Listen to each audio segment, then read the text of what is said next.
उत्तराखंड के सीएम पुष्कर सिंह धामी आज रामनगरी अयोध्या पहुंचे हैं। 2 दिन के दौरे पर है उत्तराखंड के मुख्यमंत्री पुष्कर सिंह धामी। साथ ही आपको बता दें कि दोपहर 2:45 पर अयोध्या के नाका एयरपोर्ट पहुंचेंगे पुष्कर सिंह धामी। तो आज दोपहर 2:45 पर उत्तराखंड के मुख्यमंत्री पुष्कर सिंह धामी रामलला की नगरी अयोध्या पहुंचेंगे और रामलला के दर्शन करेंगे। उसको लेकर तैयारियां पूरी कर ली गई हैं। दोपहर 2:45 पर नाका एयरपोर्ट पर उतरेंगे उत्तराखंड के मुख्यमंत्री पुष्कर सिंह धामी। यात्री निवास सरयू होटल में करेंगे कार्यकर्ताओं से मुलाकात। 4:30 बजे हनुमानगढ़ी जाएंगे सीएम पुष्कर सिंह धामी। राम जन्मभूमि तक जाने वाली राम बारात में भी होंगे शामिल। कल एक धर्मशाला की भूमि पूजन की रखेंगे आधारशिला। तो कई कार्यक्रम यहां पर पुष्कर सिंह धामी के पहले से तय किए गए हैं। महंत नृत्य गोपाल दास से भी मुलाकात करेंगे। उत्तराखंड के सीएम पुष्कर सिंह धामी आज मुख्यमंत्री बनने के बाद पहली बार अयोध्या पहुंचेंगे। रामलला के दर्शन लेंगे। हनुमानगढ़ी में भी जाके दर्शन प्राप्त करेंगे और उसके बाद पहले से कई कार्यक्रम लगे हैं। कार्यकर्ताओं से विशेष तौर पर बातचीत करेंगे। यात्री निवास सरयू होटल में कार्यकर्ताओं से मुलाकात करेंगे। तो तमाम कार्यक्रम पहले से ही तय किए गए हैं लगातार। और इसी बीच आपको सीधे लिए चलते हैं अयोध्या, जहां पर हमारे पॉलिटिकल एडिटर प्रदीप विश्वकर्मा जी लगातार बने हुए हैं, पल पल की स्थितियों का जायजा ले रहे हैं। जी प्रदीप जी, आपसे यहां पर जानकारी चाहेंगे। आज 2:45 पर उत्तराखंड के मुख्यमंत्री पुष्कर सिंह धामी अयोध्या पहुंचेंगे, रामलला की नगरी पहुंचेंगे। तो कार्यक्रम तमाम पहले से तय है। हनुमानगढ़ी के दर्शन करेंगे, रामलला के दर्शन करेंगे। क्या कुछ मुख्य उद्देश्य हो सकता है? यात्रा क्या महज औपचारिक यात्रा है मुख्यमंत्री बनने के बाद, या इसके और भी कुछ राजनीतिक मायने हैं? दोनों है, आपने बिल्कुल ठीक कहा। एक तो रामलला का आशीर्वाद लेना है। मंदिर बन रहा है और उसकी नींव पड़ चुकी है पूरी तरीके से। अब उस पर आगे का कार्रवाई होनी है, आगे का मंदिर का निर्माण होना है। तो रामलला के दर्शन करेंगे, उनका आशीर्वाद लेंगे, एक मैसेज देंगे कि भारतीय जनता पार्टी हिंदुओं की पार्टी है, धार्मिक पार्टी है और हम लोग नए हिंदू नहीं है। जैसा कि भारतीय जनता पार्टी नए हिंदुओं पर आरोप लगा रही है, दूसरे राजनीतियों पर आरोप लगा रही है कि नए हिंदूवादी हैं, इनको पता नहीं है और कैसे क्या हिंदू धर्म में क्या होता है। तो यहाँ से वो एक संदेश देंगे कि भारतीय जनता पार्टी पूरी तरीके से हिंदूवादी पार्टी है और हिंदुओं के कल्याण के लिए काम करती है और इसीलिए वो भगवान राम के शरण में यहाँ पर आए हुए हैं और उनका आशीर्वाद यहाँ पर लेंगे। तो एक तरफ संदेश ये देंगे, जो कमंडल की राजनीति है उसको संदेश देंगे, और दूसरी ओर राजनीतिक मायने भी हैं इसके, क्योंकि जैसा मैंने पहले भी बताया कि उत्तर प्रदेश में से भी उनके संबंध रहे हैं, लखनऊ से उनके संबंध रहे हैं। अयोध्या आकर के वो देखेंगे कि आखिर क्या मूड है, अयोध्या वासियों का क्या मूड है, बाकी लोगों का क्या मूड है, वो भी समझने की कोशिश करेंगे। तमाम कार्यकर्ताओं से मुलाकात करेंगे, अपने अधिकारियों से मुलाकात करेंगे और दूसरे कार्यक्रमों संत महात्माओं से भी मुलाकात करेंगे, जो अखाड़े के लोग हैं उनसे भी मुलाकात करेंगे। तमाम धर्माचार्यों से भी उनकी मुलाकात का दौर चलेगा और वो समझने की कोशिश करेंगे कि आखिर अपनी राजनीति को कैसे आगे बढ़ाया जाए, कैसे भारतीय जनता पार्टी को दोबारा जीत दिलाई जाए। हम बात करें उत्तराखंड की, तो राह इतनी आसान नहीं होगी इस बार, क्योंकि पिछली बार नरेंद्र मोदी नए प्रधानमंत्री बने थे और उसके बाद में उनकी लहर चल रही थी, उनकी हवा चल रही थी, जिसके चलते पूरे देश में एक आंधी तूफान था और पूरा देश का करीब 70% भूभाग भारतीय जनता पार्टी के कब्जे में आ चुका था और करीब 20 राज्यों में उनकी सरकार बन गई थी। लेकिन धीरे धीरे जैसे हर चीज़ में होता है, उसका आभा मंडल थोड़ा कम होता गया और लगातार कम हो रहा है। उत्तराखंड में भी हम प्रधानमंत्री के आभा मंडल की अगर हम बात करें तो 5 सांसद हैं उत्तराखंड में और 5 के 5 सांसद भारतीय जनता पार्टी के पाले में आए थे। पूरे 5 भारतीय जनता पार्टी ने जीता था। और अगर हम विधानसभा की बात करें तो 71 सदस्यीय विधानसभा है, वहाँ पर 70 सदस्यीय विधानसभा है, एक नॉमिनेट होता है। तो 70 सदस्यीय विधानसभा में 57, यानी कि आप समझिए कितना बड़ा गैप था। 57 विधायक भारतीय जनता पार्टी के थे और 2 निर्दलीय थे और 11 सिर्फ कांग्रेस के पास में थे। इससे अंदाज़ा लगा सकते हैं आप कि कितना बड़ा बवंडर था नरेंद्र मोदी का, जो वर्तमान में प्रधानमंत्री हैं हमारे देश के, उनकी लहर चल रही थी। तो उसके तहत ये सारी सरकारें बनी थी और उत्तर प्रदेश में भी 325 विधायक जीत करके आए थे सहयोगियों के साथ मिल करके। लेकिन हम बात चूंकि उत्तराखंड की कर रहे हैं, 2 दिन का दौरा है यहाँ पर, वो यहाँ रहेंगे। के न्यूज़ भी लगातार उनके साथ में बना रहेगा और पल पल की खबर आपको अपडेट करता रहेगा। तो वो राजनीतिक तौर पर भी समझने की कोशिश करेंगे, धार्मिक कार्यक्रम उनका है ही है। कहते जो 5 सांसद उन्होंने जिताए थे उसको बरकरार रखें अगले चुनाव में, 2024 का जो चुनाव होगा, क्योंकि मोदी जी का के लिए भी राह आसान नहीं होगी 2024 की। और अभी 2022 में जो चुनाव है उसमें कहते जो पिछला प्रदर्शन था, उस प्रदर्शन को न सिर्फ बरकरार रखना है बल्कि उससे और आगे बढ़ना है। तो उसमें वो कैसे उसमें काम करेंगे ये भी देखना काफ़ी दिलचस्प होगा। और इसी के लिए पुष्कर सिंह धामी यहाँ उत्तराखंड छोड़ करके अपना 4 धाम में से एक धाम छोड़ करके राम की शरण में आए हुए हैं। यहाँ वो राजनीतिक तौर पर समझने की कोशिश करेंगे कि कैसे आगे बढ़ा जाए। जी बिल्कुल, बड़ी बात देखने की ये है क्योंकि अब भारतीय जनता पार्टी की राहें उतनी आसान नहीं है जितनी पहले हुआ करती थी। पिछले 2014 के चुनाव में थी, 2017 के चुनाव में थी और 2019 के चुनाव में थी। अब थोड़े कांटे आ गए हैं क्योंकि आप देखिए इसी साल कम से कम 2 मुख्यमंत्री बदलने पड़े। त्रिवेंद्र सिंह रावत मुख्यमंत्री थे, उनको बदला गया। फिर तीरथ सिंह रावत आए, उनको बदला गया। उनको ये कहा गया कि चूंकि आप सांसद हैं और अभी फिलहाल नियर फ्यूचर में कोई चुनाव नहीं होने जा रहा है तो आप विधायक नहीं बन सकते, इसलिए आप मंत्री नहीं रह सकते, आपको इस्तीफा देना पड़ेगा।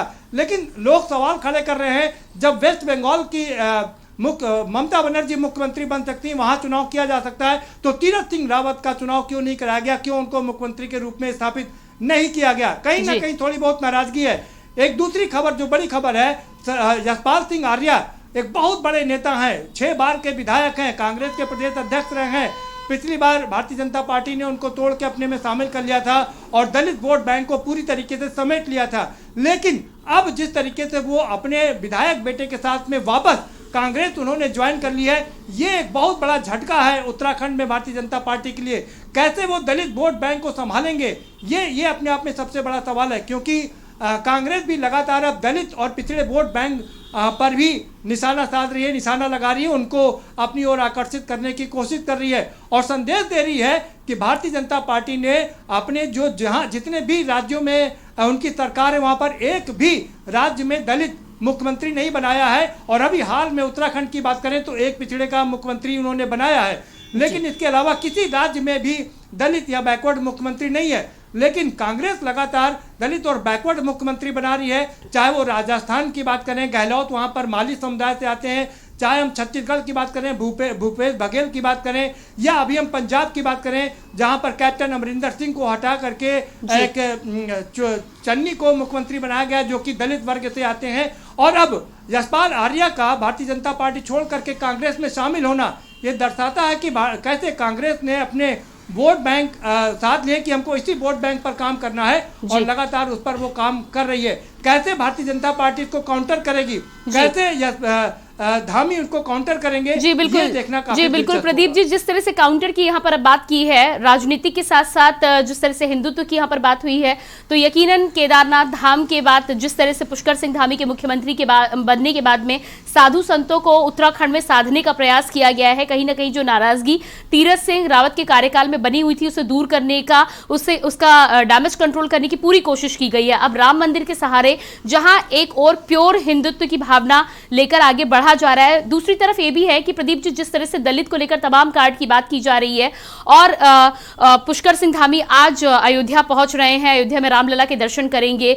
कभी उत्तराखंड की यदि हम बात करते हैं तो केंद्रीय मंत्री अनुराग ठाकुर से लेकर प्रधानमंत्री नरेंद्र मोदी, और उसके बाद अभी चुनाव आते आते न जाने कितने केंद्रीय मंत्री उत्तराखंड में भी पहुंचेंगे। तो क्या आपको लगता है कि भाजपा की एक नई रणनीति भी सामने हो सकती है कि क्रॉस पब्लिसिटी या क्रॉस मैनेजमेंट करके एक राज्य से दूसरे राज्य में जो स्टार प्रचारक हम कह लें या बड़े चेहरे जो हो सकते हैं उनको हिंदुत्व के सहारे आगे लाया जाए या जनता के सामने आगे लाया जाए, और एक बार फिर से जो हवा की आप बात कर रहे थे कि कमजोर पड़ी है उसको बनाने या साधने का एक बार फिर से भाजपा प्रयास करने में जुटी हुई है? देखिए, आपने कई सवाल पूछे हैं, उसमें 2 सवाल बहुत ही महत्वपूर्ण हैं। सवाल नंबर 1, साधु संतों को साधने की कोशिश की जा रही है, क्योंकि जिस तरह से अयोध्या में संगम का मेले का आयोजन किया गया, लेकिन तीरथ सिंह रावत उसके लिए तैयार नहीं हुए क्योंकि कोरोना काल चल रहा था। त्रिवेंद्र सिंह रावत भी उसके लिए तैयार नहीं हुए क्योंकि कोरोना महामारी एकदम चरम पर थी। ऐसे में उन्होंने अलाउ नहीं किया कि यहाँ पर ज़्यादा जो लोग हैं वो यहाँ पर आएँ और कोरोना को फैलाएं। दरअसल दिक्कत ये थी, एक तरफ धार्मिक रूप से लोगों को अपनी ओर आकर्षित करना था, तो दूसरी ओर कोरोना से भी बचाना था। और यही कारण है कि त्रिवेंद्र सिंह रावत को अपना पद गंवाना पड़ा और तीरथ सिंह रावत भी इसी का शिकार हो गए। और अब पुष्कर सिंह धामी लगातार कोशिश कर रहे हैं कि वो साधु संतों को मनाएं, उनको समझाएं, उनको बताएं कि नहीं, ये सरकार सिर्फ आपके लिए है, और वहां से संदेश दिलाने की कोशिश कर रहे हैं कि नहीं, ये भारतीय जनता पार्टी अगर सरकार है तो ओरिजिनल हिंदुओं की सरकार है और ये हिंदुओं के लिए ही काम करेगी। अब बात करते हैं पुष्कर सिंह धामी की। पुष्कर सिंह धामी आज अयोध्या में है, आएंगे 2:30 बजे 2:45 पर यहाँ पर पहुँचेंगे, पावन धरती पर रामलला के दर्शन करेंगे। उसका भी संदेश एकदम क्लियर है। देखिए, उत्तराखंड में 57 सीट हैं, वहाँ पर एक ही सेटिंग में वहाँ पर चुनाव हो जाएगा और उसके बाद पुष्कर सिंह धामी खाली हो जाएंगे। वहाँ के जितने भी विधायक हैं, जितने भी सांसद हैं, जितने भी मंत्री हैं और जितने बड़े नेता हैं, वो सब खाली हो जाएंगे। तो उन सबको उत्तर प्रदेश में रोपिंग किया जाएगा, यानी कि उत्तर प्रदेश भेजा जाएगा कि वो यहाँ आकर के माहौल बनाए और भारतीय जनता पार्टी की सरकार बनवाए। तो ये भी एक बड़ा कारण है कि धामी अब उत्तराखंड से छोड़ करके उत्तर प्रदेश का रुख कर रहे हैं, क्योंकि लगातार वो उत्तर प्रदेश में अपनी कनेक्टिविटी बनाए रखें, संदेश देते रहें, जिससे कि उत्तर प्रदेश में भी उनका इस्तेमाल किया जा सके आगामी जो 2022 का रण है। तो चूंकि ये रण महाभीषण है और यहाँ पर एक एक वोट की बहुत कीमत है, इसलिए भारतीय जनता पार्टी बहुत सोच समझ करके हर तरफ से लोगों को उत्तर प्रदेश की ओर रवाना कर रही है, जिससे कि ये रण 2022 का जीता जा सके। क्योंकि 2022 का रण है और ये उत्तर प्रदेश देश का सबसे बड़ा सूबा है।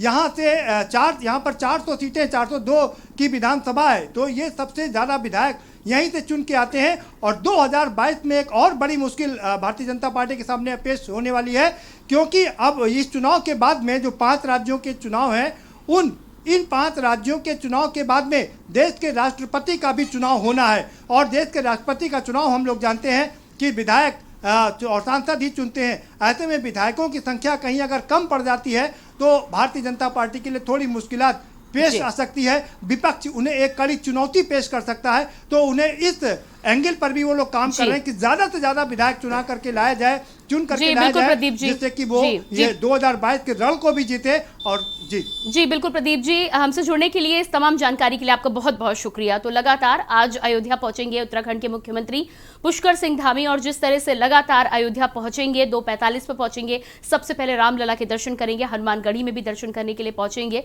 इस बात के कई सियासी मायने भी निकाले जा रहे हैं। देखना ये होगा कि जब 2:45 पर आज अयोध्या पहुंचते हैं तो किस तरह से दर्शन होते हैं और इसका कितना फायदा भाजपा को और साथ ही साथ मुख्यमंत्री पुष्कर सिंह धामी को आगामी 2022 के चुनाव में मिलता है। फिलहाल आगे बढ़ेंगे, इस पर बातचीत करेंगे, लेकिन अभी रुकेंगे एक छोटे से ब्रेक के लिए। आप देख रहे हैं के न्यूज, खबरों का सारथी। हम सभी जानते हैं कि दिल्ली और उसके आसपास के इलाकों में हर साल अक्टूबर नवंबर